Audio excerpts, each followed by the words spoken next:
Well, hello everyone. Today we are going to do the cheap art supply challenge. As you know, I went to the dollar store, I picked up some supplies, and now we are going to go ahead and try and attempt to use those supplies. I already got the drawing ready. I'm just going to do a little self-portrait with me and my cat Lux, because I think it'll be easier to just do something simple, and I can have a new Facebook profile picture. Since I'm using non-archival art supplies, this isn't something that I would sell.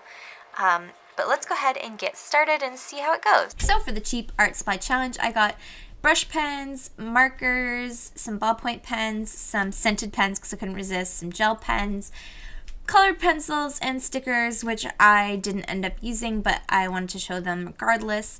You may have seen me get these supplies at the Dollar Tree, which I shot in my shop with me, my first ever shop with me, which was okay, I think. So right off the bat, I'm already finding these materials to be extremely difficult.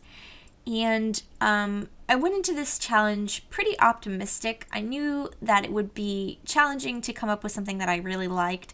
So I just kind of did a rough pencil outline, and I didn't take this drawing very seriously. I just kind of had fun. It took me a little over an hour to put this together. Which I usually, my drawings and my paintings take me 15 to 20 hours. I wasn't going to spend that much time on this because I know it was just for this video, and I'm not going to do anything with it other than just kind of share this video. But I wanted to show a couple of things, and right off the bat, I am going to say I am a big supporter of cheap art supplies. If you cannot afford to go get the nice stuff, then don't let that prohibit you from making art, because you can make art with even the cheapest of art supplies as long as you're dedicated enough.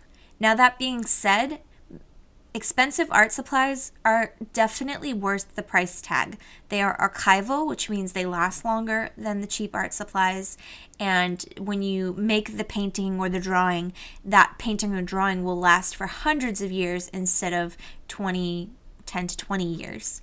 A big example of this is a lot of my drawings in high school, especially those that I took while I was in class, were done with Sharpie, and now they're all completely distorted. The paper is yellowed, the colors are completely off, and it's only been about 10 years since I've drawn most of those, which is not a lot of time when you consider how much art you can produce during those years of your life. You want them to be archival, even if you develop as an artist and those drawings aren't nearly as good as the drawings you're going to make in the future. Even just for keeping your own personal archive, you want those things to be archival. And then say you become a big famous artist, if those things aren't archival, that's going to be really disappointing to museums and places, because you're famous and they want everything you've ever done and they want to make exhibits about you.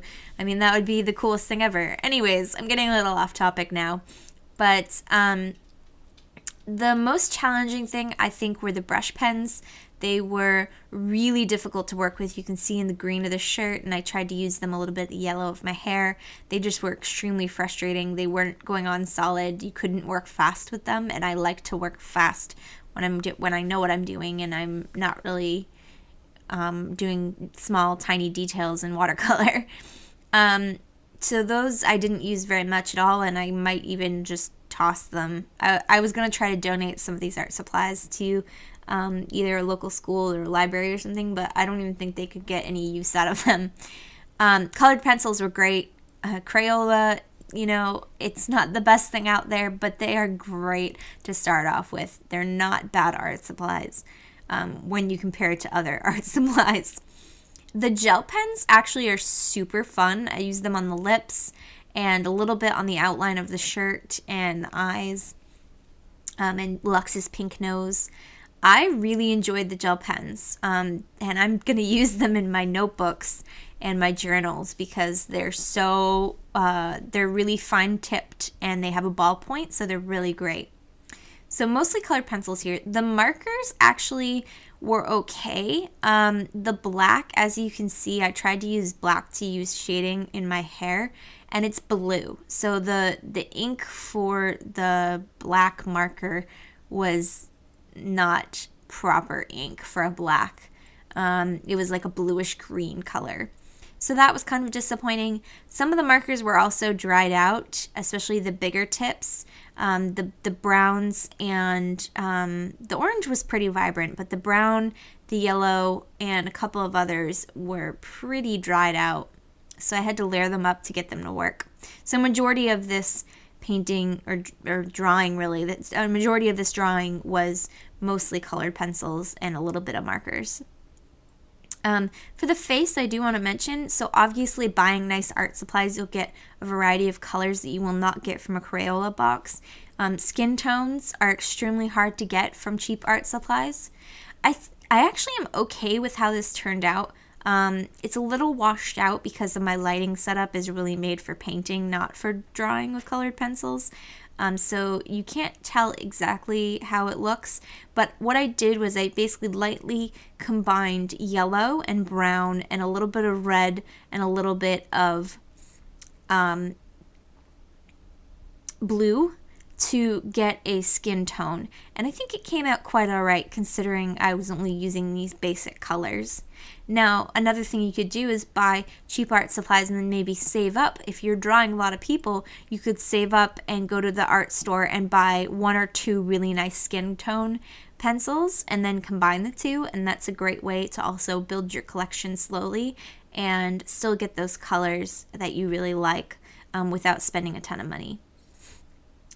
So obviously I'm using references, as always. I always pull up references. These are my cats. I pretty much know what their markings are, but I pull up references just in case because I like to be accurate as possible.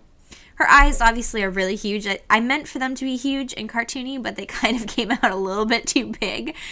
She looks like an alien, but this drawing, see, I'm so used to painting, I keep saying painting. This drawing actually was really fun overall. It was a nice little break, and I just was able to put on a documentary and just get to work. The scented markers also worked really well. I used the orange and the green there, and they smelled actually fairly decent, like orange and green apple. So that's it for this drawing. I hope you enjoyed this video. In closing, essentially, if you can afford to buy the nice art supplies, definitely go and do that. But if you can't afford to get nice drawing supplies, it is perfectly okay to get these cheap supplies. They work just as well for creating hobbyist art. Don't let your supplies limit you.